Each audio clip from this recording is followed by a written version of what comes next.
pelajari, sehingga apa yang sudah dipelajari Anda memahami, mengerti, dan mampu memberikan penjelasan terhadap itu.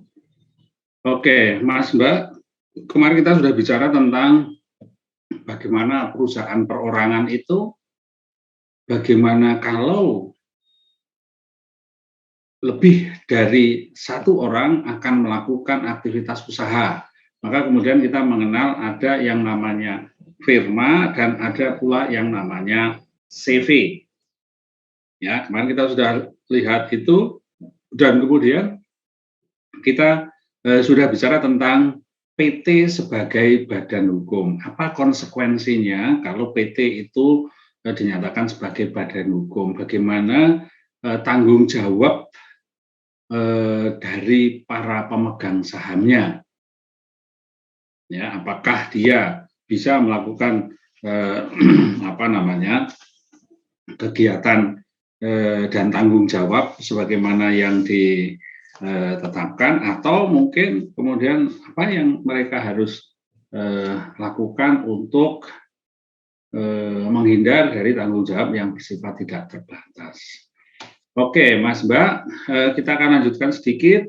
Silahkan topik, kalau saya tidak salah, itu kita sampai pada 2 topik terakhir. Oleh karena itu silahkan yang belum pernah ngomong, silahkan ngomong yuk, Mas Mbak. Topik 9, siapa topik 9, silahkan. Saya mau mencoba, Pak. Oke, silahkan, Mbak.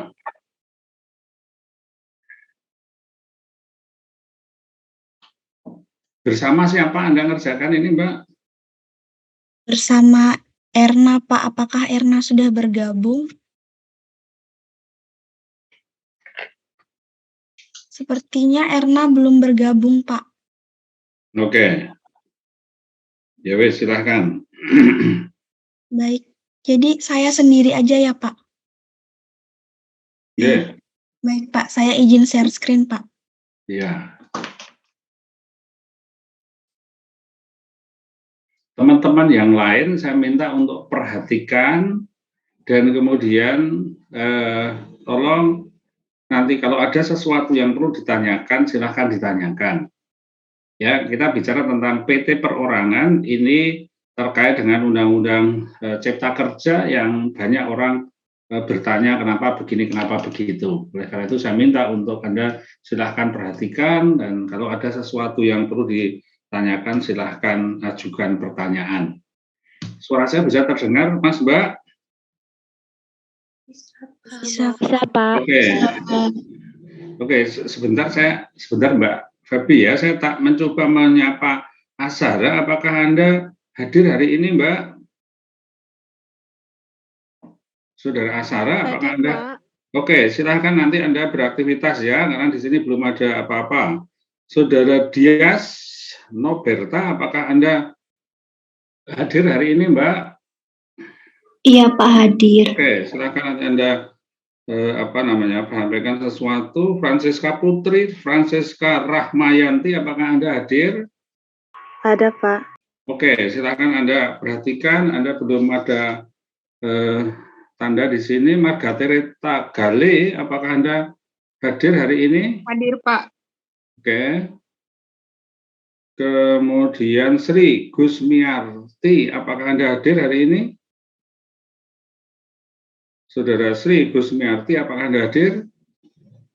Oke, tidak ada. Saudara Teresia Ratri, apakah Anda hadir? Hadir, Pak. Oke, Valentina dan Valentino, apakah Anda hadir hari ini? Hadir, Pak. Hadir, Oke, saya minta nanti Anda beraktivitas ya, sehingga ada aktivitas yang bisa dicatat di situ. Oke, silahkan Mbak Febi. Baik, Pak.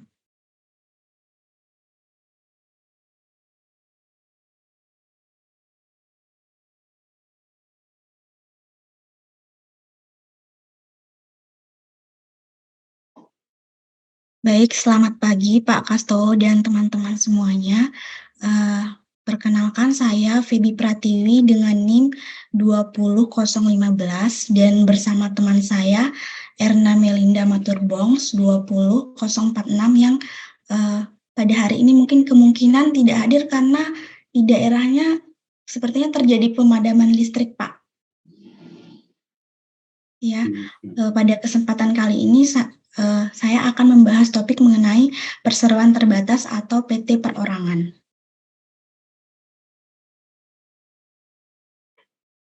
Pokok bahasan yang akan dibahas pada materi ini yang pertama, pengertian dari PT perorangan, dasar hukum PT perorangan, 2 unsur penting PT perorangan, syarat dan proses pendirian PT perorangan, ketentuan pemilihan nama PT perorangan, dan proses pendirian PT perorangan.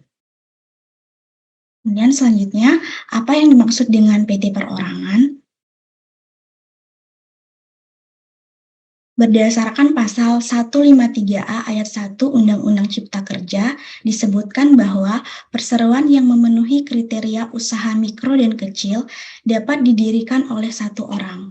Maka, sesuai dengan undang-undang tersebut, PT perorangan memiliki pengertian sebagai perseroan terbatas yang didirikan oleh satu orang saja sebagai pemegang saham sekaligus direktur yang memenuhi ketentuan usaha mikro dan kecil. Selanjutnya ada dasar hukum PT perorangan. Jadi ketentuan tentang PT perorangan itu diatur dalam yang pertama Peraturan Pemerintah Nomor 8 Tahun 2021 tentang modal dasar perseroan serta pendaftaran, pendirian, perubahan dan pembubaran perseorangan yang memenuhi kriteria untuk usaha mikro dan kecil. Kemudian ada Undang-Undang Nomor 11 Tahun 2020 tentang Cipta Kerja. Kemudian Peraturan Pemerintah Nomor 7 Tahun 2021 tentang kemudahan, pelindungan, dan pemberdayaan koperasi dan usaha mikro, kecil, dan menengah. Dan yang terakhir, Peraturan Menteri Hukum dan Hak Asasi Manusia Nomor 21 Tahun 2021 tentang syarat dan tata cara pendaftaran, pendirian, perubahan, dan pembubaran badan hukum perseroan terbatas. Kemudian selanjutnya ada 2 unsur penting PT perorangan. Yang pertama ada unsur perorangan dan yang kedua itu ada unsur UMK. Yang pertama unsur perorangan berarti di sini PT perorangan ini hanya didirikan oleh satu orang dan harus sebagai warga negara Indonesia, sedangkan orang asing tidak boleh memiliki PT perorangan. Kemudian pendiri PT perorangan ini harus juga memisahkan antara kekayaan milik pribadi dan kekayaan milik perusahaan. Kemudian dalam proses pendiriannya PT perorangan ini tidak memerlukan akta notaris karena cukup satu orang pendiri saja sekaligus pemegang saham dan tidak perlu ada komisaris di dalamnya. Kemudian ada unsur UMK. UMK berarti usaha mikro dan kecil. Kriteria usaha mikro berarti memiliki modal di bawah 1 miliar rupiah. Sedangkan kriteria usaha kecil berarti memiliki modal di atas 1 miliar rupiah sampai dengan 5 miliar rupiah. Jadi dapat dijabarkan bahwa PT perorangan adalah PT yang didirikan oleh satu orang dengan modal di bawah 5 miliar rupiah. Kemudian ada syarat pendiri PT perorangan. Yang pertama, PT perorangan ini hanya didirikan oleh satu orang warga negara Indonesia yang sah. Kemudian pendiri PT perorangan minimal sudah berusia 17 tahun. Jumlah pemegang saham hanya satu orang. Dan pendiri PT perorangan hanya dapat mendirikan PT perorangan ini hanya satu kali dalam jangka waktu 1 tahun. Kemudian ada syarat pendirian perseroan perorangan. Yang pertama itu dibutuhkan KTP pendiri, nomor pokok wajib pajak pendiri, dan alamat perseroan. Misalnya jika alamatnya di Jakarta, maka harus memenuhi syarat zonasi dengan peraturan daerah Provinsi Daerah Khusus Ibu Kota Jakarta Nomor 1 Tahun 2014 tentang Rencana Detail Tata Ruang dan Peraturan Zonasi. Kemudian saat akan mendirikan PT harus membuat surat pernyataan pendirian perseroan perorangan. Surat pernyataan pendirian perseroan perorangan tersebut didaftarkan secara elektronik kepada menteri dengan format isiannya. Yang pertama itu ada nama dan tempat kedudukan perseroan perorangan, jangka waktu berdirinya PT, maksud dan tujuan serta kegiatan usaha, jumlah modal dasar, modal ditempatkan, dan modal disetor, kemudian nilai nominal dan jumlah saham, alamat perseroan perorangan, serta nama lengkap, tanggal lahir, pekerjaan, tempat tinggal, nomor induk kependudukan, dan NPWP dari pendiri sekaligus sebagai direktur dan pemegang saham perseroan perseorangan.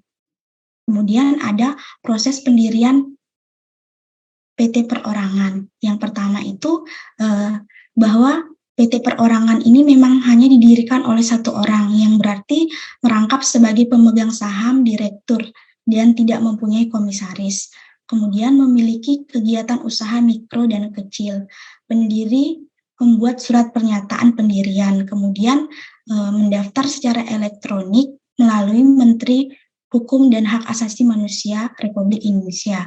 Kemudian mengurus nomor pokok wajib pajak perseroan perseorangan dan mengurus nomor induk berusaha dan izin usaha perseroan perorangan. Selanjutnya ada ketentuan pemilihan nama PT perorangan. Nah, ketentuan pemilihan nama PT perorangan itu sebenarnya tidak diatur secara spesifik. Dengan demikian berarti masih menggunakan ketentuan penggunaan nama PT biasa yang diatur dalam Peraturan Pemerintah Nomor 43 Tahun 2011 yang disebutkan bahwa nama PT itu harus menggunakan bahasa Indonesia dan tidak boleh menggunakan bahasa asing. Selain itu, ketika akan melakukan pemesanan nama, harus dipastikan juga bahwa nama PT tidak boleh sama atau mengandung kemiripan dengan daftar PT yang sudah ada, dan minimal terdiri dari 3 kata dan tidak boleh mengandung angka. Kemudian tidak boleh menggunakan bahasa asing. Selanjutnya ada kekurangan dan kelebihan PT perorangan. Yang pertama, kelebihan memungkinkan kepemilikan saham 100% karena pendirinya hanya didirikan oleh satu orang. Kemudian pemilik usaha termasuk bagian dari manajemen usaha. Kemudian biaya manajemen cenderung rendah karena pemilik sekaligus menjabat. Sedangkan kekurangannya yang pertama, pemilik usaha memiliki tanggung jawab ganda sebagai pemilik saham, sebagai pengelola usaha, dan lain sebagainya. Kemudian PT perorangan ini hanya diperuntukkan bagi usaha mikro dan kecil dan modalnya terbatas. Kemudian selanjutnya akan dibahas perubahan status dan pembubaran. PT perorangan ini harus mengubah statusnya dari perorangan jika yang pertama pemegang sahamnya itu sudah lebih dari satu orang. Kemudian sudah tidak memenuhi kriteria usaha mikro dan kecil sebagaimana diatur dalam ketentuan perundang-undangan mengenai usaha mikro dan kecil. Selanjutnya, perubahan status tersebut dapat dilakukan dengan membuat akta perubahan melalui akta notaris dan didaftarkan secara elektronik kepada menteri. Kemudian pembubaran perseroan perorangan. Jika perseroan perorangan ini akan dibubarkan, maka harus mengisi format isian pernyataan pembubaran. Yang pertama, itu meliputi nama, tempat kedudukan dan alamat lengkap perseroan, jangka waktu berakhirnya perseroan, maksud dan tujuan serta kegiatan usaha perseroan, dan lain sebagainya. Kemudian, saya rasa sekian presentasi dari saya dan teman saya Erna yang tidak sempat hadir pada hari ini. Terima kasih, Pak. Oke, terima kasih. Sudah cukup komplit, tapi saya tetap minta silahkan kelompok yang lain untuk menambahkan beberapa hal yang penting. Ya. Baik, Pak. Oke, saya silakan, Mas. Terima kasih ya, Pak. Oke.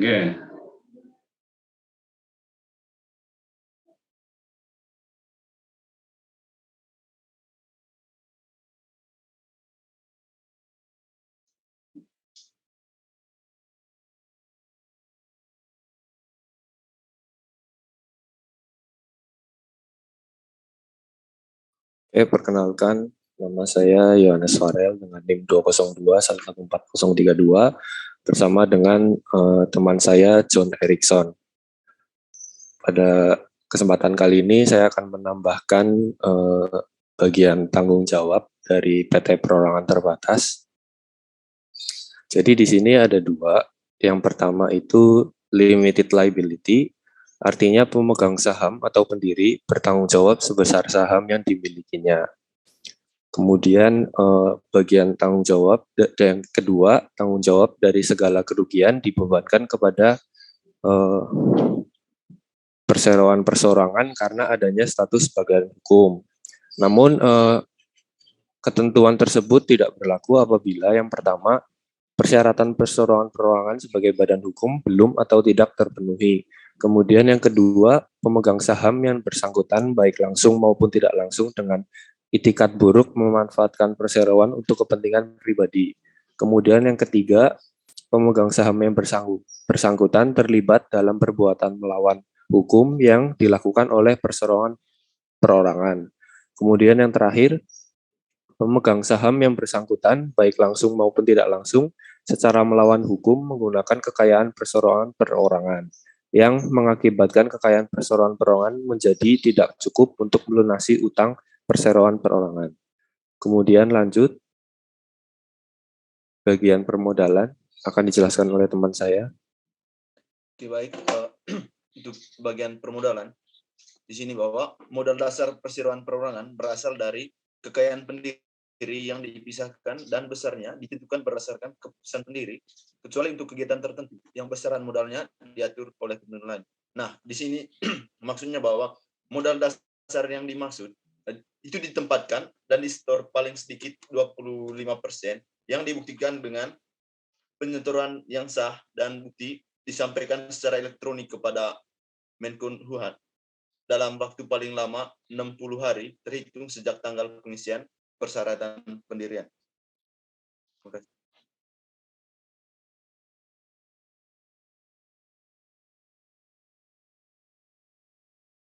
Gimana Mas? Sudah? Kemudian ini terakhir Pak, bagian pelaporan keuangan. Sebagai bentuk pelaksanaan tata kelola perseroan yang terbaik, Direksi Perseroan Perorangan diharuskan untuk membuat laporan keuangan yang terdiri dari yang pertama, laporan posisi keuangan, yang kedua laporan laba rugi, dan yang ketiga laporan catatan atas laporan keuangan. Nah, jadi apabila laporan keuangan ini tidak disampaikan, perseroan perorangan akan dikenai sanksi administratif berupa teguran tertulis, penghentian hak akses atas layanan, atau pencabutan status badan hukum. Sekian Pak, terima kasih. Oke, terima kasih Mas, Mbak Febi tadi. Oke, saudara sekalian, sudah dijelaskan tentang apa dan bagaimana. Oke, sebentar ada gangguan, sebentar Mas, Mbak.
Oke, mohon maaf Mas.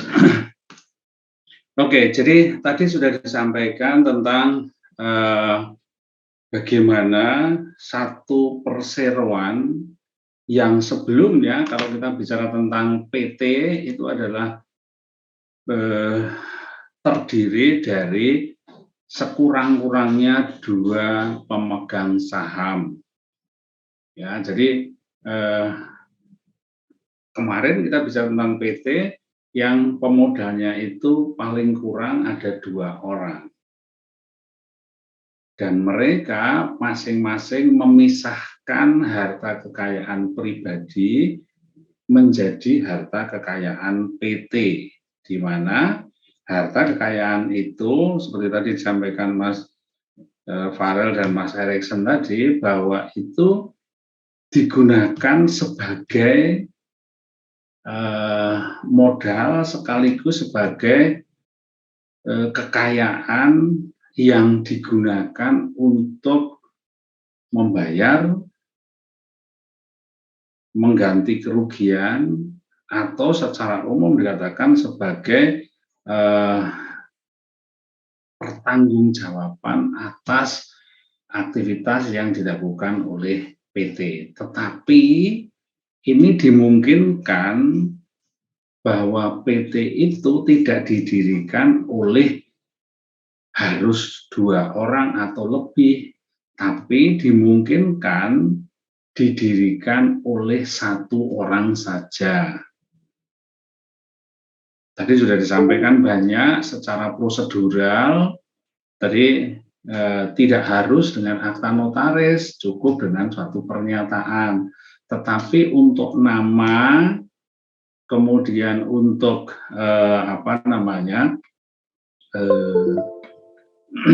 pernyataan sebagai badan hukum, maka tentunya juga tetap harus sesuai dengan peraturan perundang-undangan. Nama tetap harus hanya 1 nama. Oke, Mas Mbak. Dan kemudian kalau kita bicara tentang tanggung jawab, maka kemudian tadi dijelaskan bahwa yang bertanggung jawab adalah pemegang saham, tapi tanggung jawabnya terbatas sebesar modal yang disertakan. Seluruh aktivitas PT yang bertanggung jawab adalah PT sebagai badan hukum. Ya, jadi PT sebagai badan hukum dia bertanggung jawab, maka yang digunakan ya harta kekayaan PT itu. Kalau pada PT perorangan, maka harta kekayaan orang itu yang dinyatakan sebagai harta kekayaan PT. Kalau Anda misalnya memiliki aset misalnya 500 miliar misalnya, dan kemudian yang Anda pisahkan 1 miliar, tadi kurang-kurangnya 1 miliar gitu ya, 1 miliar, maka yang menjadi taruhan untuk nanti digunakan mengelola PT, dan kalau ada kerugian-kerugian ya hanya 1 miliar itu. Selebihnya Anda tidak bertanggung jawab. Dan itu kalau merupakan kerugian yang harus dibayar, itu menjadi risiko dari pihak partner. Oke, tadi secara prosedural sudah jelas dan mudah kita bisa pahami, tetapi untuk memberikan kesempatan kepada Anda, kalau ada sesuatu yang perlu disampaikan, ya perlu ditanyakan, silakan nanti Mas Farel dan Mas Erikson dan Mbak Pepi akan menjawab. Disilahkan Mas Mbak. Oke, tapi baiknya di-on-kan kameranya semua dong, yuk kita ngomong-ngomong. Silakan di-on-kan kameranya dulu semua, biar kita bisa ketemu. Mas Mbak, kalau Sanata Dharma sudah kuliah luring belum, Mas Mbak? Belum pernah, Pak. Belum ya? Sudah ada rencana belum? Kebetulan kami belum ada info. Sudah ada rencana kapan itu? Belum ada pemberitahuan, Pak. Belum ya. Kebetulan kalau di Atma Jaya mulai hari ini itu kuliah sudah blended, artinya bisa ada mahasiswa yang diwajibkan untuk hadir ke kampus dan sebagian itu dari rumah gitu. Ya, mulai hari ini. Mestinya kan mulai minggu yang lalu, 2 minggu yang lalu, tetapi karena PPKM level 4 terus tunda, dan hari ini nanti kemudian saya kuliah jam 1 dan jam 4 nanti harus ke kampus ketemu mahasiswa, meskipun satu kelas hanya maksimum 25 orang. Jadi bergantian gitu. Oke, tapi yang penting Anda selalu sadar bahwa kuliah daring kayak begini itu ada kelemahannya. Nah, kita jangan terhanyut oleh kelemahannya dan kita tidak bisa keluar dari situasi itu. Maka yang penting kita sadari ada kelemahannya dan kita harus menang dari situasi itu. Oke, silahkan Mas Mbak, adakah yang mau disampaikan? Oke, Saudara Gusmi, Carlos, dan Azhara. Carlos, Anda posisi di mana, Mas?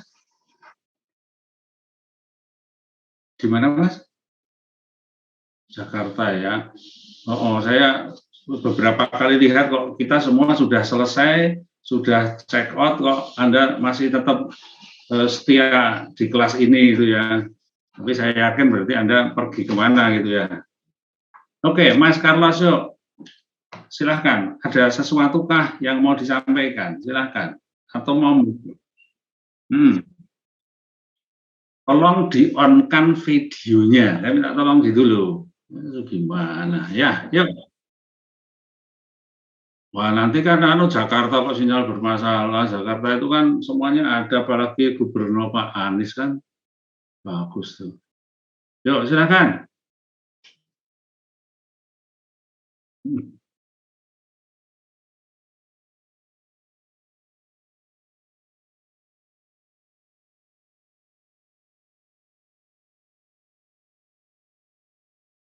Kriteria lainnya apa maksudnya? Kriteria.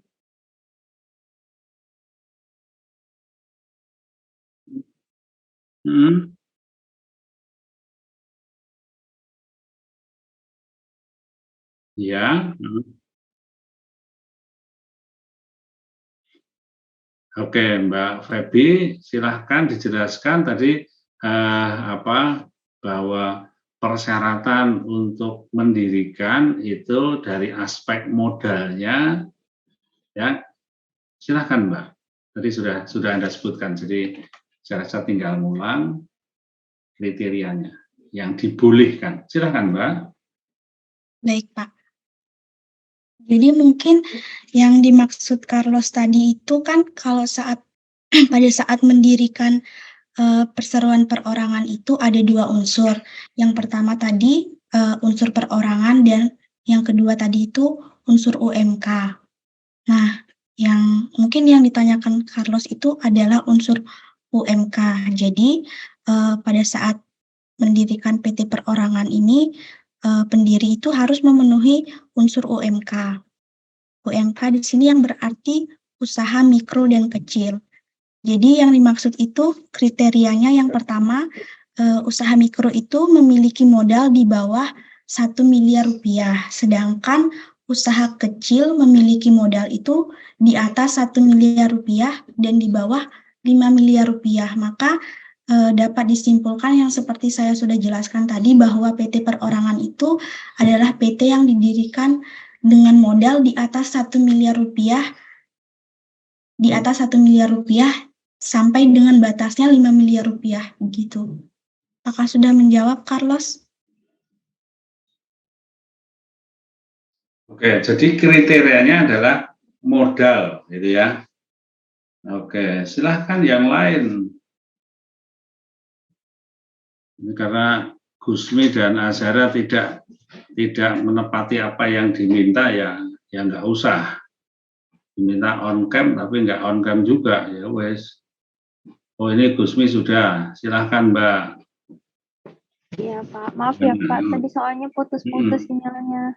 Oke. Saya mau bertanya, tadi kan sudah dijelaskan terkait PT Perorangan itu kan kegiatannya usaha kecil mikro. Nah, untuk tarif pajaknya sendiri itu PT Perorangan itu masuk tarif pajak untuk UMKM atau tarif pajak PT ya Pak? Terima kasih. Oke, ada yang mau jawab? Silahkan. Tadi di dalam pendirian bahwa yang namanya PT itu adalah sebagai badan hukum, gitu ya. Nah, sebagai badan hukum dia sebagai subjek yang memiliki hak dan kewajiban sendiri.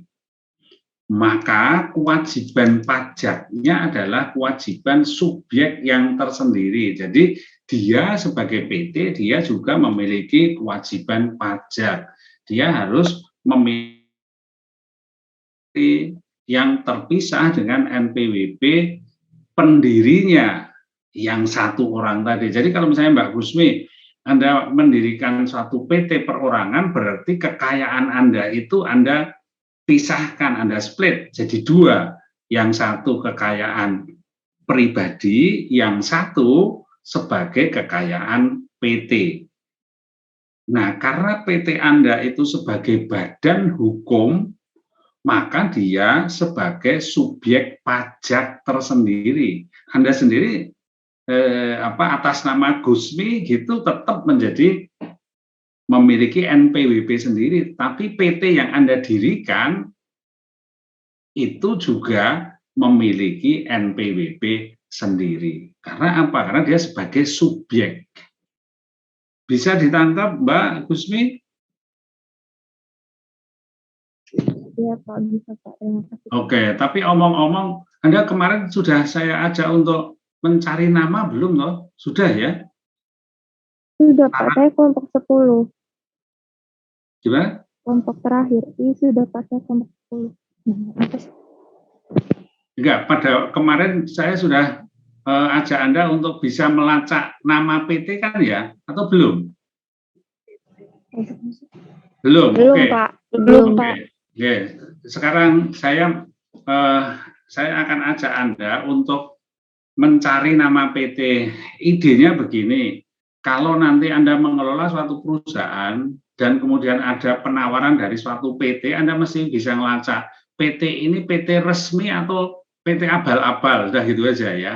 Gampangnya gitu, karena sekarang sudah masih banyak yang abal-abal. Maka kita akan mencoba mencari PT yang resmi. Oke, silahkan Anda, saya sambil cari linknya dulu. Anda silahkan bayangkan kalau Anda mau mendirikan PT, Anda pakai nama apa? Nanti akan dicek dan kemudian ada atau tidak gitu ya.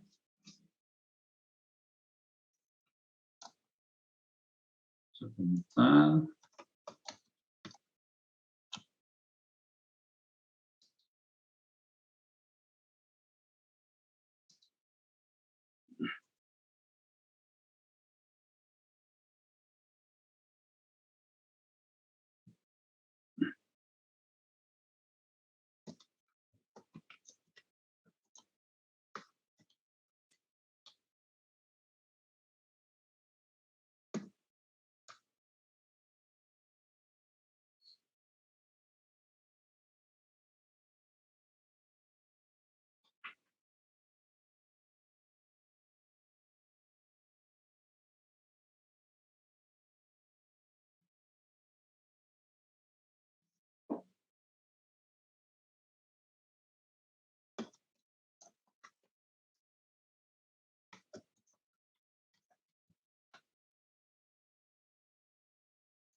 Oke, saya coba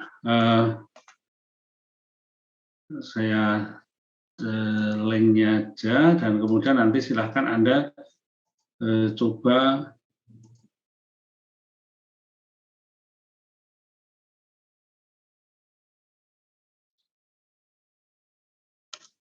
Nah, saudara sekalian di chat ya, saya sudah chat di Zoom ini. Silahkan Anda buka di situ, dan yang Anda bayangkan tadi, coba Anda cek di situ.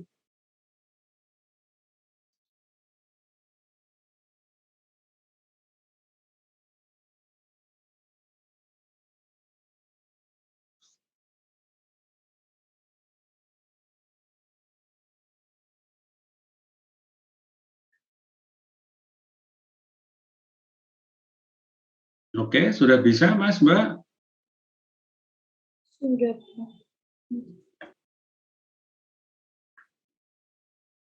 Di situ tertera begitu banyak nama yang mungkin ada kesamaan dengan nama yang Anda pilih, gitu ya.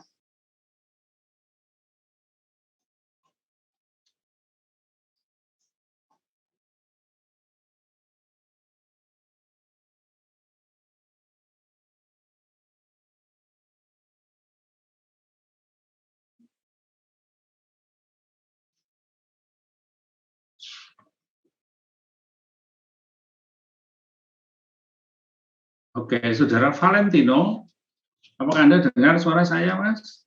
Dengar, Pak. Oh, Anda nemu apa, Mas? Di situ ngomong apa? Saya nyarinya PT Gudang Lama. Terus? Terus munculnya apa itu? Coba Anda share screen ya, Mas?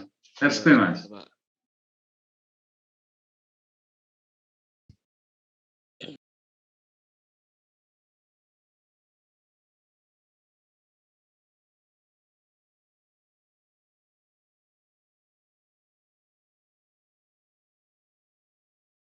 Oke. Jadi di situ, ya, oke. Jadi di situ ada begitu banyak nama, ya, tapi Anda masih skip itu, PT-nya itu skip, TBK-nya skip. Jadi Anda akan lebih sedikit. Nah, nanti coba dibuka, nanti kan akan mestinya berkurang itu.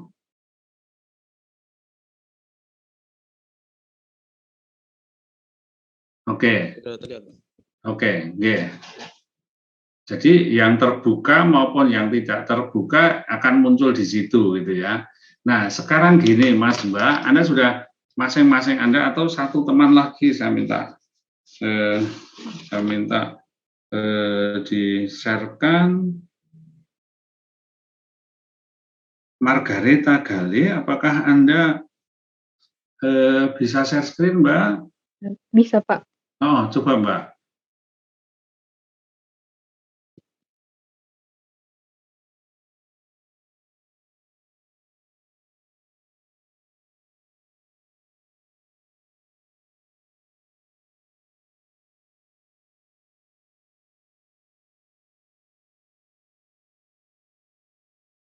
Oke.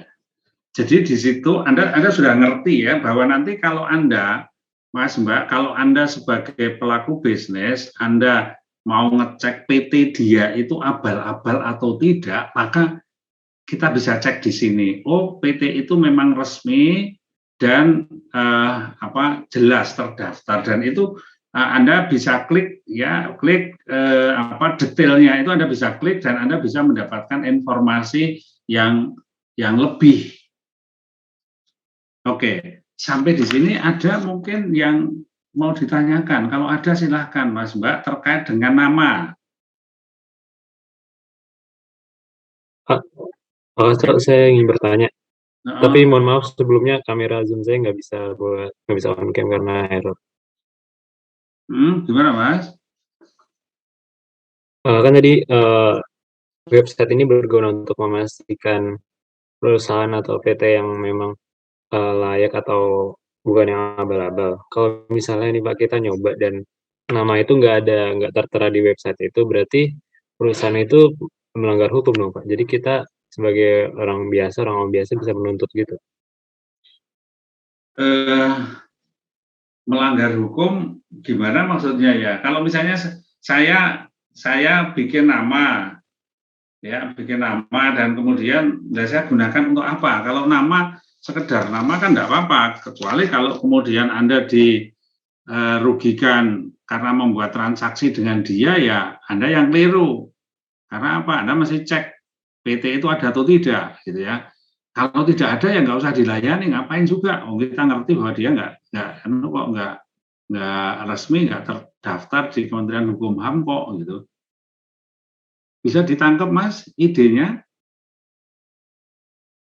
Berarti untuk bisa perusahaan itu resmi itu gimana?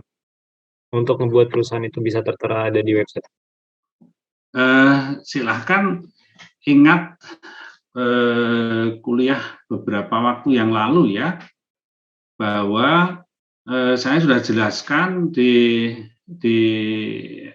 prosedur itu, ya di prosedur itu, prosedur tentang pendirian PT. Saya sudah jelaskan, silahkan diingat.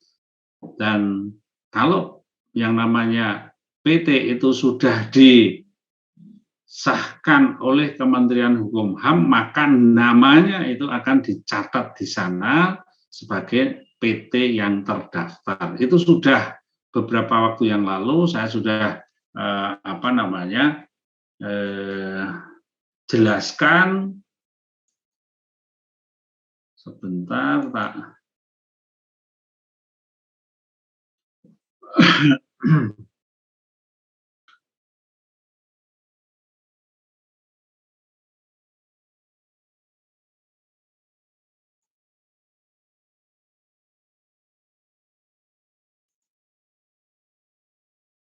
Ya, moga-moga Anda ingat.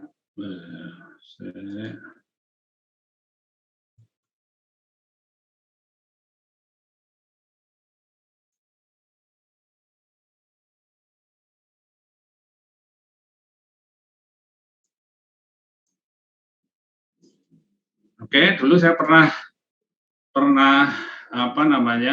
jelaskan tentang ini ya, Mas, Mbak.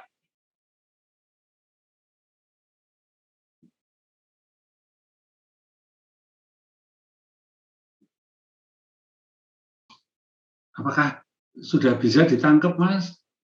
Masih sudah bisa diingat? Berarti secara garis besar itu ini bukan soal perusahaan yang abal-abal itu bukan soal sangkut pautnya dengan hukum, tapi semacam kayak kredibilitas saja, Pak. Apakah layak sesuai kriteria untuk berada di website itu, Pak? Tidak. Kalau PT tidak tercatat di sini berarti PT-nya tidak resmi. PT-nya itu tidak memiliki status sebagai badan hukum. Jadi bukan soal layak masuk di sini, tidak. Jadi kalau PT tidak ada di situ berarti PT itu tidak resmi, tidak diakui sebagai PT yang dapat melakukan perbuatan hukum. Jadi itu bukan PT. Jelas, Mas? Baik, Pak, jelas untuk informasi. Terima kasih, Pak. Oke, jadi semua PT itu dinyatakan sebagai badan hukum dan diakui kalau didaftarkan, ya, dilakukan prosedur seperti ini, dan salah satunya adalah ini, ya, didaftarkan dalam daftar perseroan, maka nanti akan muncul di sana. Setelah itu dia kemudian akan dipublikasikan sebagai badan hukum yang resmi di Indonesia dan dapat diakui sebagai subjek hukum. Dan setelah itu barulah kemudian ada urusan perizinan, pendaftaran dan perizinan. izin itu nanti sebentar nanti akan dijelaskan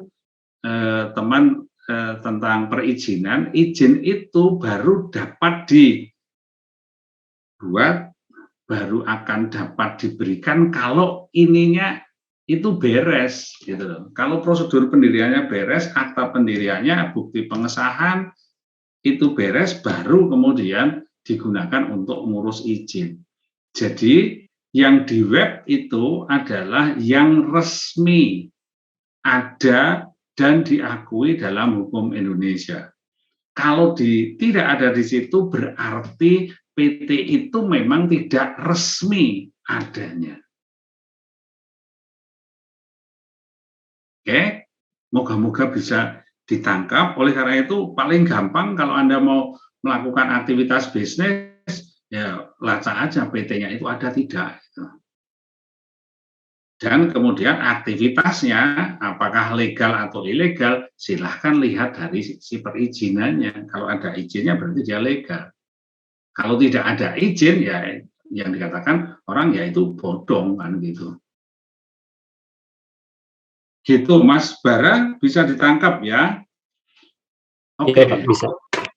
Oke. Nah sekarang gini Mas Mbak, bayangkan. Ini tadi kan kita sudah ngecek, kalau kita mau partneran sama PT, kita bisa ngecek PT itu beneran atau PT abal-abal, nah, gitu aja. Nah, kemudian yang kedua, kalau Anda mau mendirikan PT, Anda kan harus nama gitu ya, harus ada nama yang sesuai dengan PP tadi, tahun 2011 tadi, nggak boleh sama dengan nama PT lain.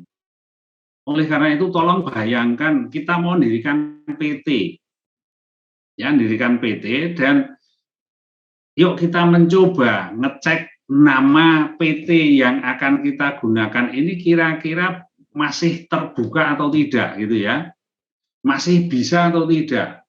Saya akan kasih linknya dan silahkan Anda mencoba untuk mencari. Siapkan nama PT dan silahkan Anda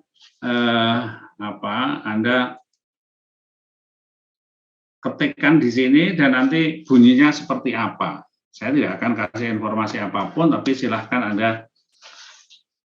Oke, jadi bayangkan Anda mau mendirikan PT dengan nama yang sudah Anda bayangkan tadi. Silahkan Anda ketik di sini dan kira-kira nama itu boleh Anda gunakan atau tidak.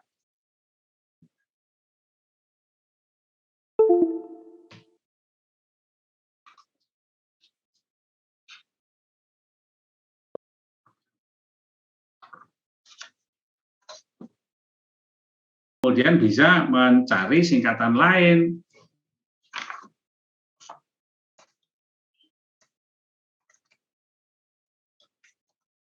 Ini di stop share atau gimana Pak? Enggak, Anda cari aja. Anda cari sehingga nanti akan kelihatan. Misalnya Bu Makmur gitu coba Pak. Nanti bisa enggak gitu kan. Yang penting Anda ngerti ya. Anda ngerti caranya dan Anda bisa itu. Maka kalau misalnya ada orang yang datang nih aku mau bikin PT ini Anda bisa bantu. Coba tak lacakkan, sudah ada belum? Kalau mau pakai ini kira-kira bisa atau tidak gitu. Ya, jadi jelas apa yang kemudian kita bisa apa namanya?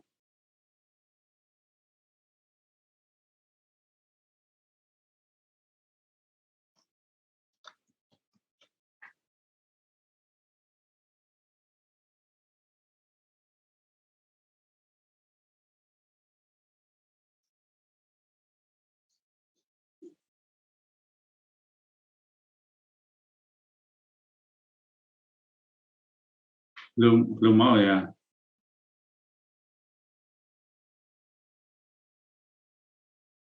Oke, sambil nunggu Mas Mbak. Jadi yang penting Anda bisa apa namanya melacak apakah PT itu PT terdaftar secara resmi sebagai PT yang diakui di Indonesia atau tidak. Itu melalui yang tadi, yang link pertama tadi. Kemudian yang link kedua ini untuk mencoba memperkirakan kalau saya mau mendirikan PT dengan dengan nama itu, maka kira-kira bisa atau tidak gitu. Oke, di situ sudah ada muncul Mbak ya. Apa yang disampaikan, yang Anda cek itu tadi, Bulan Makmur Jaya masih tersedia, terus singkatannya Bu Makmur masih tersedia, sehingga Anda bisa kalau membuat PT seperti itu, langsung Anda bikin suatu pernyataan pendirian PT individu, PT perorangan. Moga-moga teman-teman yang lain bisa melihat ini dan menjadi jelas. Ini kalau terbuka semua kayak begini. Ya, Mbak Stella, bisa dipahami juga teman-teman yang lain? Bisa ya? Bisa, Pak. Bisa, Pak. Oke, Bisa, Pak. Oke, Oke, terima kasih Mas Mbak. Dan kita akan lanjutkan. Kalau PT itu sebagai badan hukum dan secara prosedur sudah didirikan sebagaimana yang seharusnya, maka kemudian PT ini kalau akan melakukan aktivitas bisnis, maka dia harus kantongi izin. Anda tahu yang namanya aktivitas bisnis itu kalau tidak berizin maka dikatakan ilegal. Dan di hari-hari ini itu orang banyak yang mendiskusikan tentang investasi bodong. Bodong itu apa? Bodong itu ya sebenarnya untuk mendeskripsikan dia itu tidak ada izin. Karena izin itu diberikan termasuk juga di dalamnya adalah dalam rangka melakukan pengawasan aktivitas. Nah, izin itu menjadi hal yang sangat penting untuk dikatakan ya ini sah, aktivitas ini sah. Ya, pada saat kita bicara tentang kontrak dulu pada waktu kecakapan berbuat, saya sudah sampaikan apa sih bedanya antara importir dan penyelundup. Saya pernah bertanya itu. Karena apa? Karena pada dasarnya perbuatannya sama. Apa itu? Importir itu memasukkan barang dari wilayah kepabeanan negara asing ke wilayah kepabeanan Indonesia. Tapi dia kantongi izin. Dia mendapatkan izin dari kementerian terkait perdagangan untuk apa? Untuk memasukkan barang itu. Tapi ada orang yang memasukkan barang tapi dia tidak kantongi izin, maka dia dikatakan melakukan penyelundupan. Jadi izin itu ada, itu menjadi sesuatu hal yang sangat-sangat penting kalau Anda melakukan aktivitas bisnis. Anda memproduksi obat, tapi kemudian tanpa izin, maka dikatakan obatnya ya ilegal. Tapi kalau Anda kantongi izin, ya Anda masuk dalam kategori ya memang Anda punya hak itu. Jadi izin merupakan hal yang melegalkan, memberikan pengesahan atas perbuatan. Oke. Oleh karena itu silahkan kelompok 10 yang Saya, Pak. Oke, ya, silahkan tolong teman-teman yang lain perhatikan hakikat izin itu seperti itu. Nah, macam izinnya seperti apa, kita coba dengarkan. Silahkan, Mbak.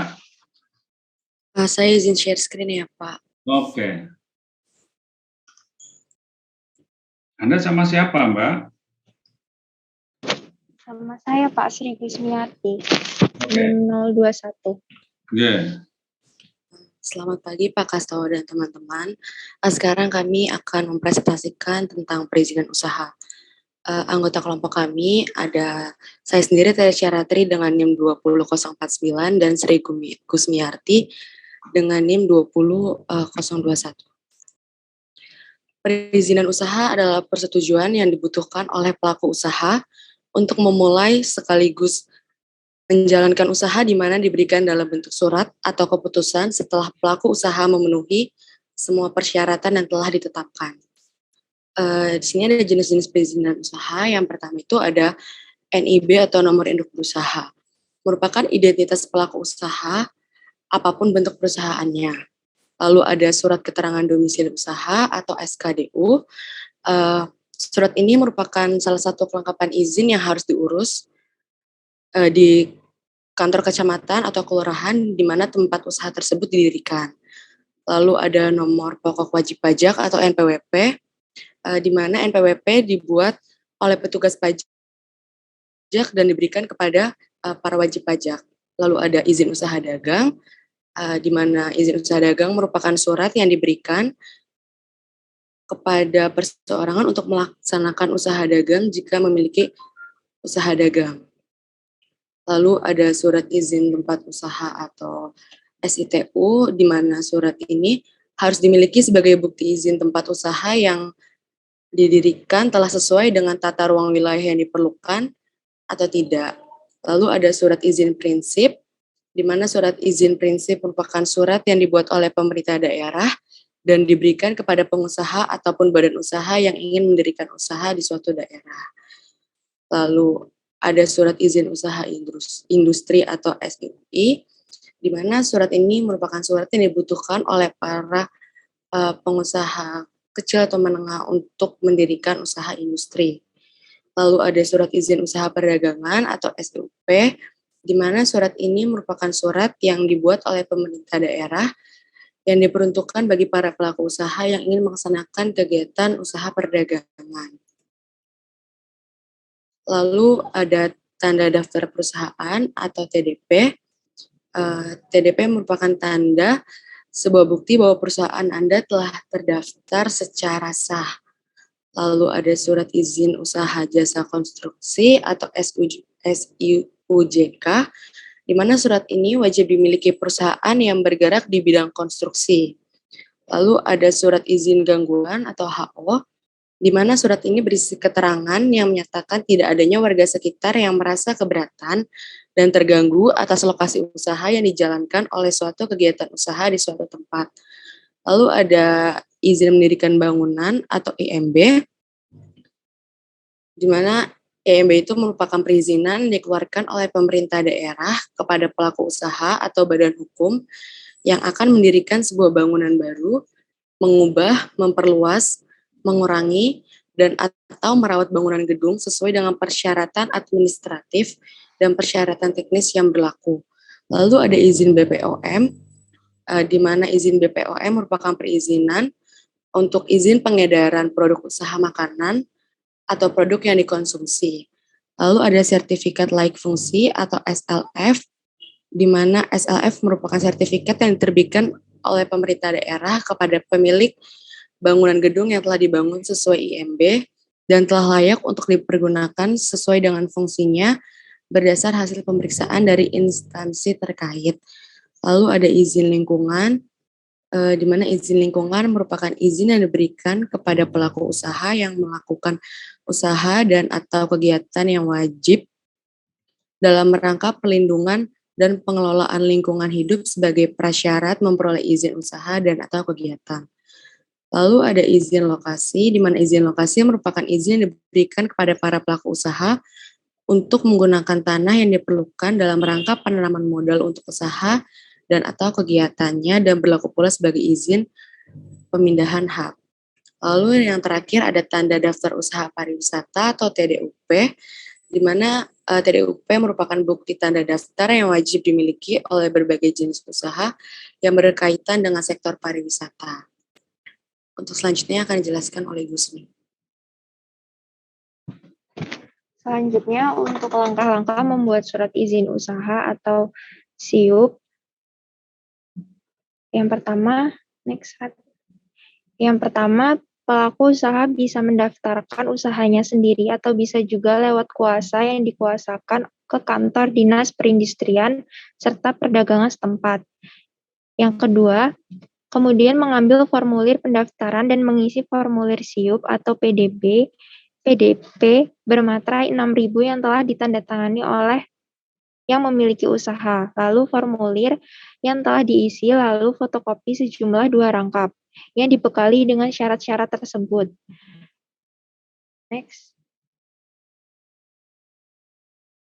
Nah, untuk syarat-syarat yang harus dibawa ada fotokopi akte pendirian usaha atau tubuh hukum sejumlah 3 lembar, fotokopi KTP sejumlah 3 lembar, fotokopi NPWP sejumlah 3 lembar, fotokopi izin gangguan atau HO sejumlah 3 lembar, neraca perusahaan sejumlah 3 lembar, gambar dana lokasi area usaha, biaya pembuatan SIUP, sesuai dengan ketentuan daerah masing-masing, lantaran setiap daerah mempunyai tarif yang tidak sama.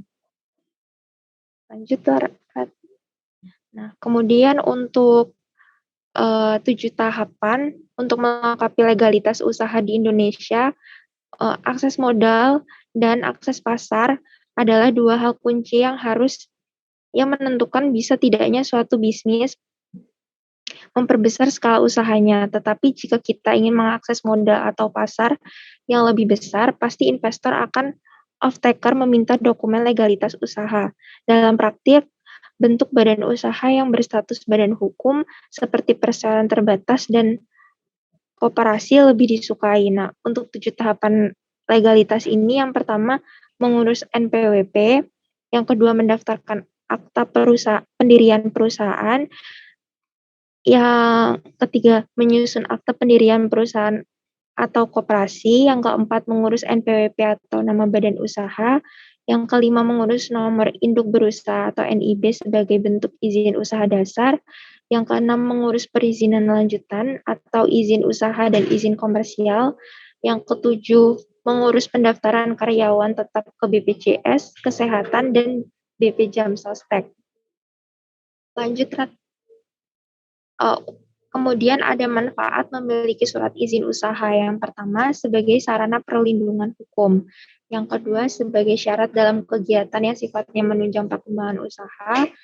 Yang ketiga, sebagai syarat mengikuti tender dan syarat mengikuti lelang. Yang keempat, sebagai sarana pengembangan usaha ke level internasional.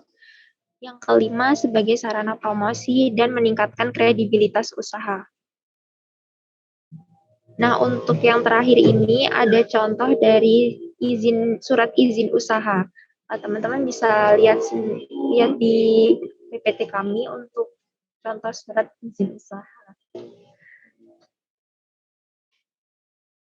Sekian presentasi dari saya dan Ratri. Selebihnya saya kembalikan kepada Pak Prastowo. Terima kasih. Oke, terima kasih Mbak. Oke, saudara sekalian sudah dijelaskan secara rinci izin-izin apa saja yang diperlukan. Ya, tadi sudah dibeberkan panjang dan banyak, meskipun Anda harus paham bahwa tidak semua harus ngurus itu semua, kan gitu kan? Tapi yang relevan dengan bidang kegiatan usahanya. Nanti kita lihat, tapi saya beri kesempatan terlebih dahulu kelompok yang berikutnya. Silahkan Mbak, Mas. Baik, Pak.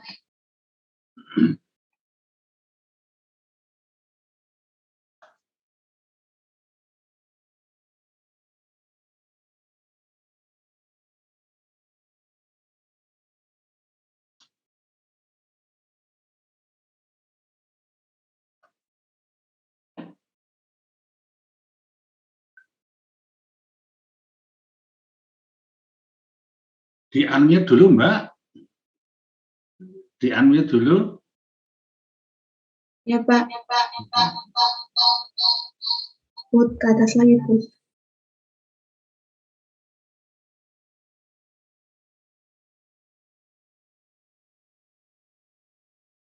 Yang di tujuan, Put.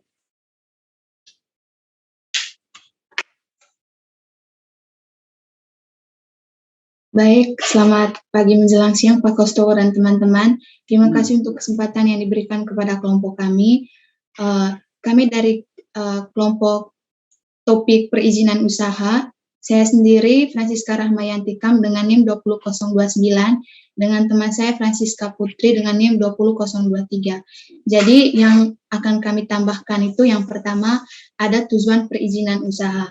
Jadi tujuan perizinan usaha yaitu memberikan kepastian hukum sekaligus memberdayakan pelaku usaha mikro kecil dalam menjalankan bisnisnya.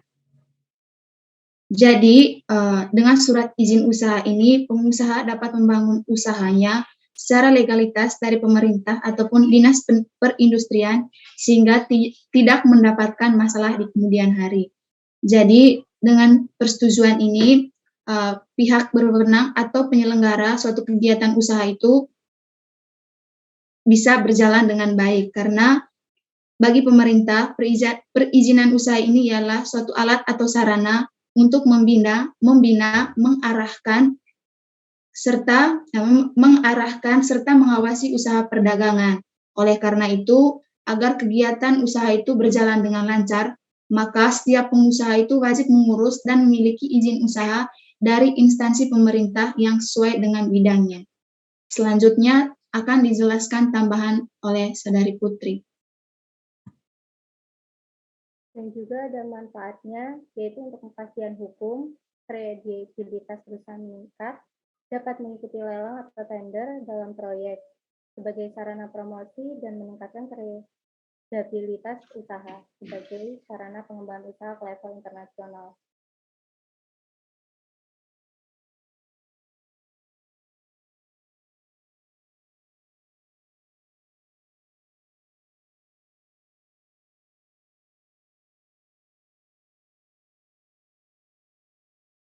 Gimana?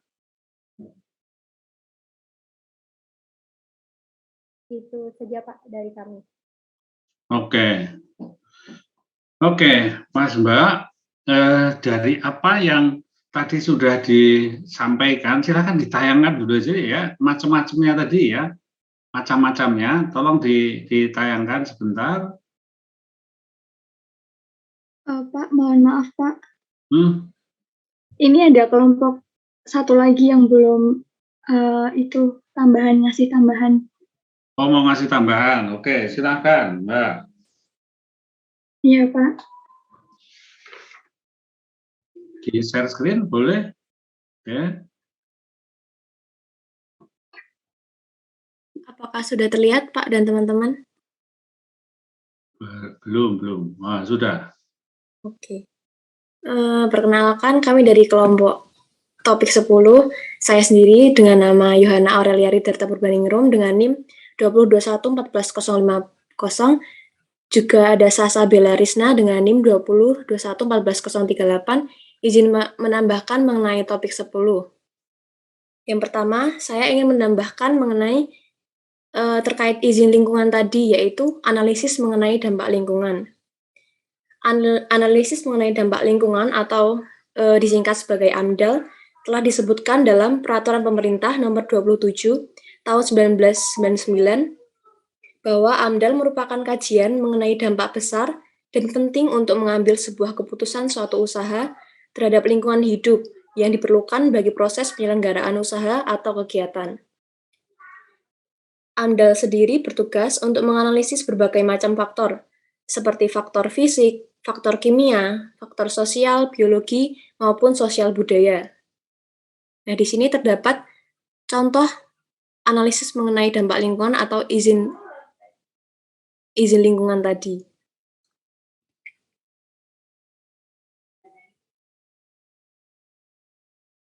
Maaf Pak, lemot lagi. Oke, saya lanjutkan. Kemudian ada komponen AMDAL, yang harus ada di dalam laporan AMDAL, yaitu meliputi yang pertama, penyajian informasi lingkungan. Yang kedua, ada kerangka acuan. Yang ketiga, ada RPL atau Rencana Pemantauan Lingkungan. Yang keempat, ada RKL atau RPL atau Rencana Pengelolaan Lingkungan. Kemudian yang kelima, ada ANDAL atau Analisis Dampak Lingkungan.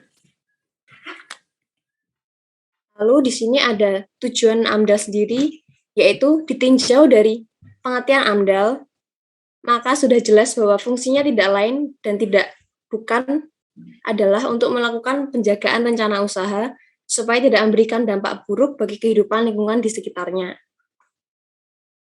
Kemudian fungsi AMDAL sendiri adalah yang pertama, sebagai izin kelayakan lingkungan, yang kedua, sebagai bahan perencanaan pembangunan wilayah, yang ketiga, sebagai scientific dokumen dan legal dokumen. Sekian dari saya, Pak. Oke, ya, terima kasih, Mbak, atas tambahannya. Jadi, tadi disebutkan bahwa di dalam melakukan aktivitas usaha, ya, bahwa fungsi izin tadi sudah jelas, bahwa fungsi izin itu memberikan kedudukan hukum bagi pelaku usaha itu. Kalau dia sudah kantongi izin, maka dia itu dapat melakukan apa yang diizinkan itu. Nah, maka dia melakukan sebagaimana yang sudah diizinkan, maka itu sah adanya.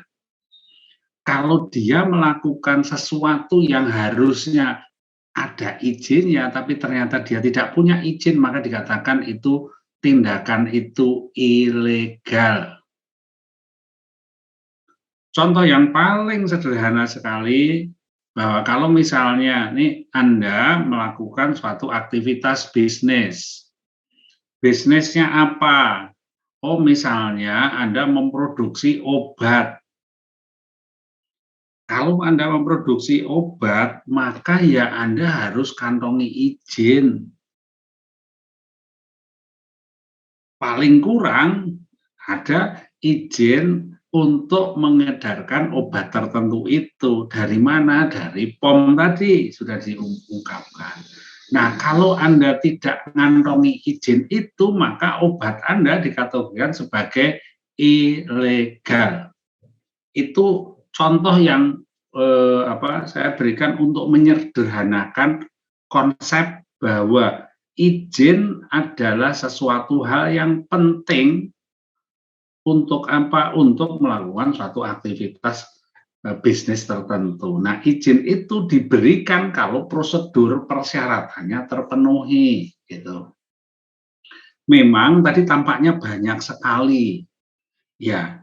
Itu izin-izin yang dikenal dalam dunia bisnis, tapi tidak semuanya tentu ya, tidak semuanya harus diurus, ya tergantung mana yang paling relevan. Contoh yang paling gampang tadi, ya kalau produksi kita itu bukan terkait dengan obat dan makanan, ya kita nggak usah minta izin ke BPOM itu, nggak usah, gitu loh. Kalau kita misalnya, usaha kita itu dalam bidang perbankan, kita mau mendirikan BPR gitu ya, izinnya tentu ke Kementerian ke OJK, ke Otoritas Jasa Keuangan. Itu yang menjadi penting.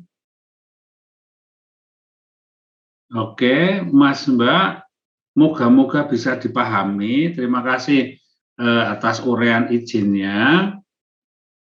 Nah, oleh karena itu kalau ada yang perlu ditanyakan terkait dengan perizinan, silahkan. Oke, silahkan Mbak di-close, nggak apa-apa. Silahkan Mas Mbak, kalau ada yang mau disampaikan.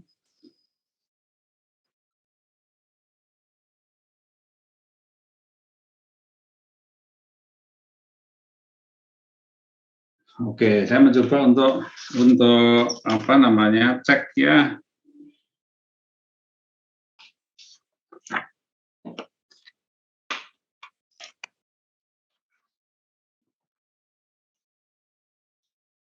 Dias Noberta.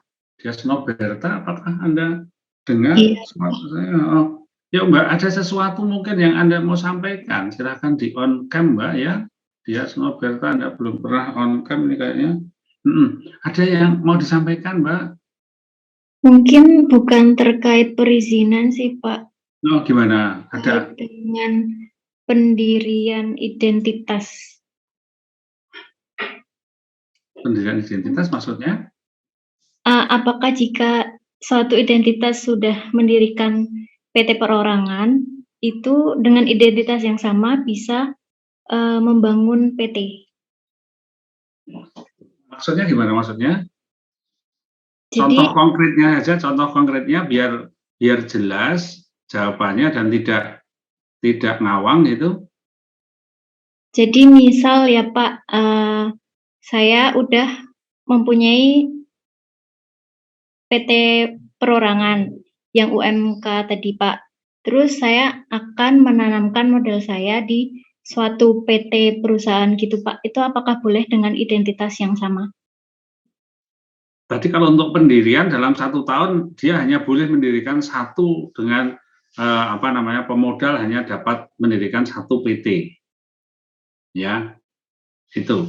Saya nggak begitu paham yang dimaksud, tapi yang menjadi penting adalah kalau kita mendirikan PT, maka aset kita itu ada aset yang dipisahkan atas nama PT.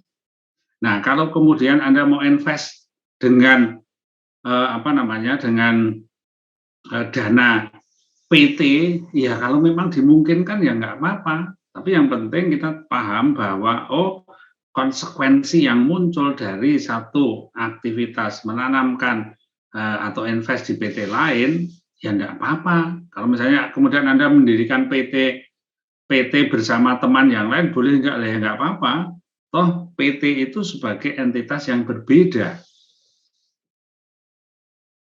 Gitu Mbak. Oke, baik Pak, terima kasih.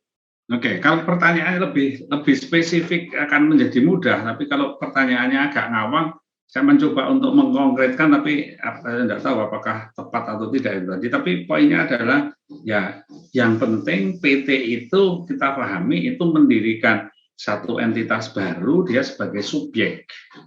Kalau kemudian Anda masih punya dana dan Anda mau dirikan PT perorangan lagi, boleh nggak? Di situ ada aturannya, dalam 1 tahun hanya itu, boleh atau tidak, semuanya pasti akan terpulang pada pemberi izinnya. Gitu. Oke, Mas Mbak, kalau ada yang lain silahkan, kalau ada yang perlu ditanyakan. Saya izin bertanya, Pak. Oke, silahkan. Tapi agak keras Mbak ya, kayaknya ini banget. Kecil di tempat saya. Apa Pak? Agak keras sedikit. Oh iya. Saya mau bertanya tentang konfirmasi. Kan saya pernah membaca ada yang di sini seorang pawang hujan itu mendapatkan sebuah perizinan usaha ilegal. Apakah itu benar ya Pak? Nah, kalau untuk izin usaha pawang hujan benar atau tidak ya silahkan dicari, saya belum nyari. Tapi poinnya adalah bahwa jasa apapun itu yang penting dia mendapatkan izin. Hanya kalau misalnya izin usaha-usaha apa sih yang kemudian harus, atau usaha-usaha apa sih yang harus berizin, itu kan ada kriterianya. Kita cari nanti. Kalau misalnya mendirikan pawang hujan, kira-kira perlu izin enggak? Ya, kalau usahanya resmi ya harus izin, tapi kalau usahanya tidak resmi, dia sebagai usaha, misalnya seperti Rara itu ya, apakah kemudian kalau dia mendirikan usaha sendiri dan dia jalani sendiri, apakah harus izin? Enggak juga. Sama dengan kalau kita misalnya bikin warung kecil-kecilan, apakah kita harus izin? Ya enggak. Izin itu diperlukan manakala aturannya menghendaki dia harus izin gitu. Ya, jadi kalau tidak ada aturan yang mengharuskan dia izin, ya enggak perlu. Maka di situ di dalam aktivitas usaha ada ketentuan tentang perizinan, misalnya dia mendirikan rumah dan kemudian untuk kos itu harus izin enggak? Kalau kosnya itu 10 kamar, lebih dari 10 kamar dia harus izin, tapi kalau enggak, ya enggak, termasuk kena pajak atau tidak. Ternyata tidak juga, tapi kalau lebih dari 10, maka dia akan kena izin. Itu ada di perdanya. Jadi semua sangat tergantung apakah aturan yang mengatur tentang itu mewajibkan ada izin atau tidak. Gitu, Mbak. Oke, baik Pak, terima kasih. Oke, nggih.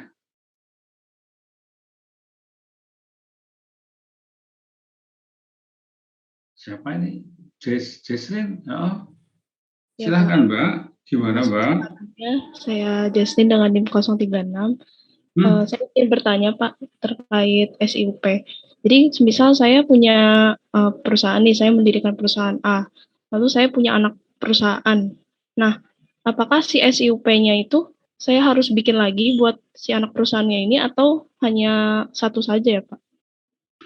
Oke, sekali lagi bahwa perizinan itu tergantung apakah jenis usaha tertentu yang kita dirikan itu dikehendaki harus izin atau tidak. Jadi, izin itu bukan kesukarelaan, tapi izin itu kewajiban untuk usaha tertentu yang memenuhi persyaratan harus ada izin. Bisa ditangkap, Mbak? Jadi tentunya, atau saya ambil contoh yang sangat konkret, ini ada holding company, ada perusahaan gede gitu ya, dia punya anak perusahaan. Anak perusahaannya harus izin atau tidak? Ya tergantung apakah anak perusahaan itu menggeluti bidang kegiatan usaha yang oleh aturan hukum diwajibkan izin atau tidak gitu. Kalau memang wajib izin, ya dia harus kantongi izin. Bisa dibayangkan, Mbak? Oh ya, berarti tergantung jenis kegiatan usahanya, Pak. Jenis kegiatan usaha, apakah dia masuk kategori yang harus izin. Contoh yang sangat konkret. Kita di Jogja ini ada yang namanya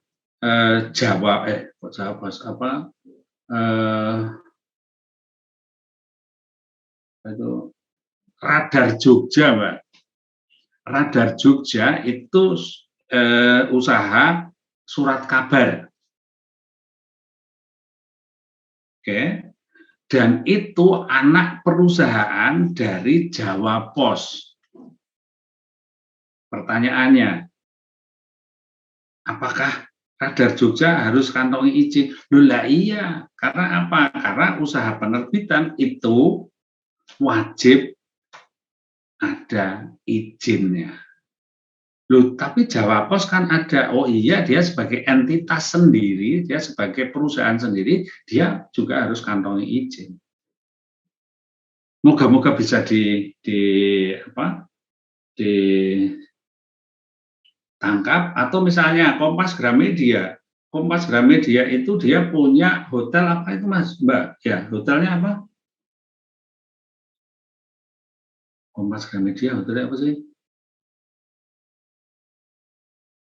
Santika. Dia punya hotel Santika dan izinnya adalah izin perhotelan. Tapi kemudian dia juga punya usaha lain, hotel juga, Amaris. Harus ada izin enggak? Loh ya ada dong. Moga-moga Mbak Jesslyn bisa lebih dijelaskan ya, Mbak ya. Oh ya Pak, makasih Pak. Oke, Mas Mbak, saya sudah kirimkan handout untuk pelindungan konsumen. Saya kayaknya tidak mungkin untuk menjelaskan banyak, tetapi saya hanya mau mencoba untuk mengajak Anda melihat ini. Kira-kira menurut Anda gimana itu?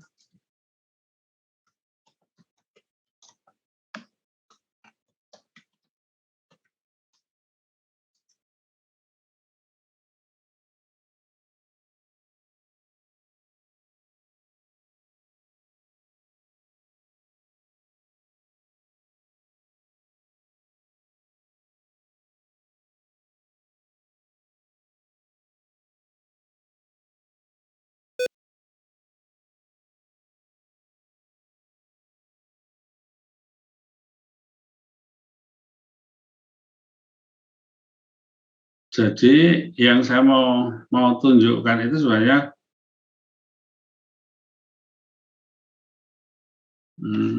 sudah di take down ini. Jadi saya mau tunjukkan ini ada orang naik roller coaster dan kemudian dia itu sangat histeris dan kemudian muntah-muntah dan kemudian dia masuk rumah sakit. Pertanyaannya adalah dalam rangka perlindungan konsumen, apakah perusahaan roller coaster dapat dituntut untuk mengganti kerugian karena dia harus masuk rumah sakit? Itu intinya di situ.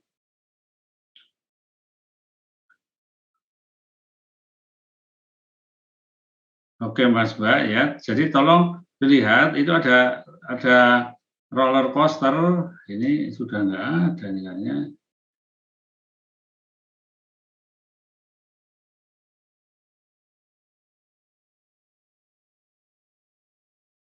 Hai, my name is Jordi Gilbert. Jadi gue adalah seorang content creator dan streamer Valorant di Indonesia. Hey, what's Ini ya Pak. Gimana Mbak? Maaf Pak, Bapak belum share screen Pak. Ya, ini saya baru cari tapi kayaknya sudah nggak ada. Oke, jadi saya jelaskan sedikit. Jadi ada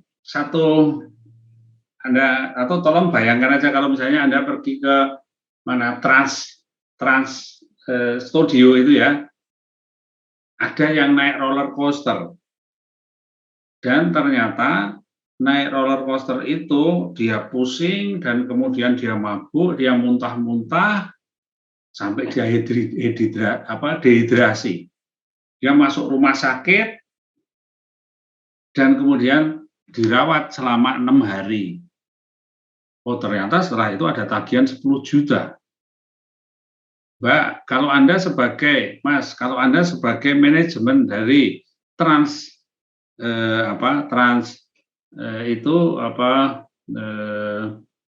penyelenggara roller coaster itu, Anda dituntut untuk mengganti biaya rumah sakit karena ada konsumen yang naik roller coaster dan kemudian dia sampai harus masuk rumah sakit, kira-kira Anda mau ganti nggak, Mas, Mbak?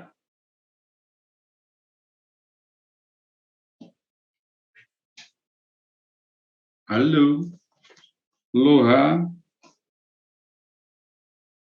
Saya panggil lagi, Dias Noberta. Iya, Pak. Anda mau ganti nggak?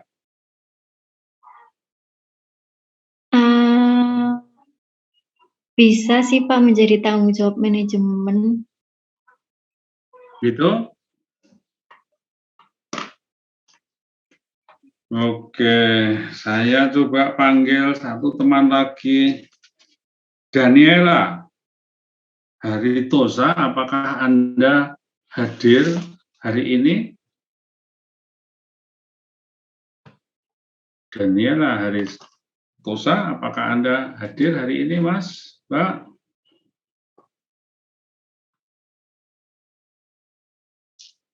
Tidak hadir. Oke, itu salah satu hal yang saya rasa baik untuk Anda coba pikirkan. Saya minta tolong Anda baca di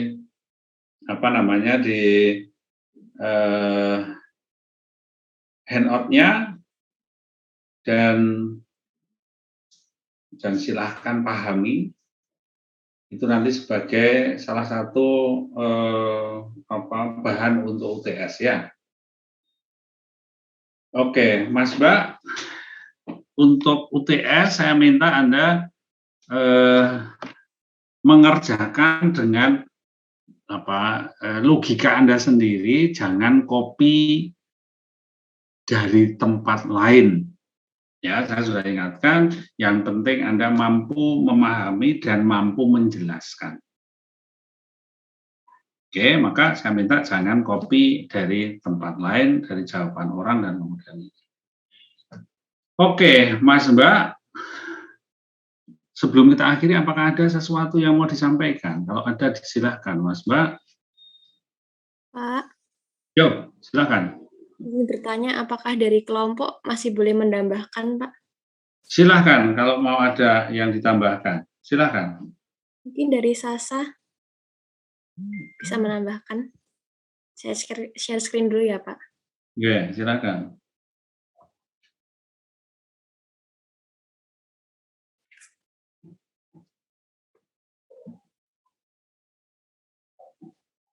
Apakah sudah terlihat, Pak? Ya, sudah. Ya, jadi di sini saya akan menambahkan tentang jenis perizinan, yaitu salah satunya adalah izin gangguan atau biasa disebut HO. Di sini izin gangguan itu adalah surat keterangan menyatakan tidak adanya warga sekitar yang merasa keberatan dan merasa terganggu yang bisa muncul kapanpun atas lokasi usaha. Untuk izin gangguan ini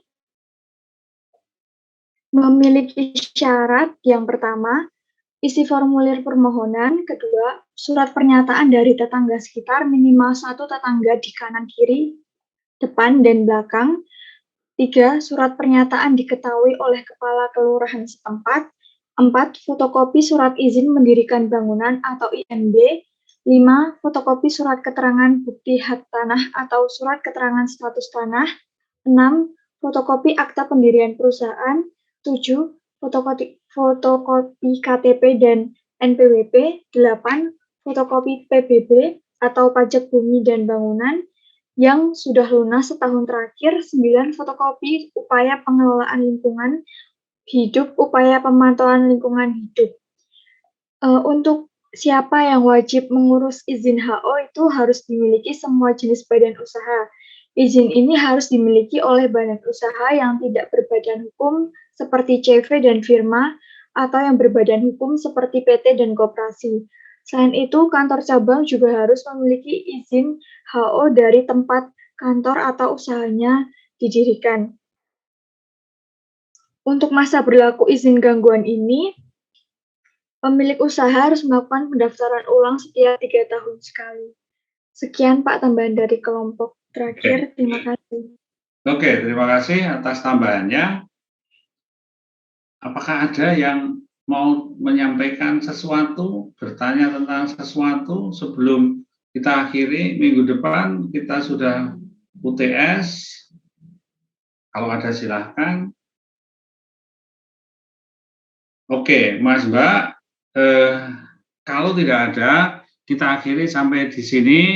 Sekali lagi saya minta tolong Anda baca di LMS-nya. Nanti ada beberapa saya akan pinjam untuk saya upload ya di LMS.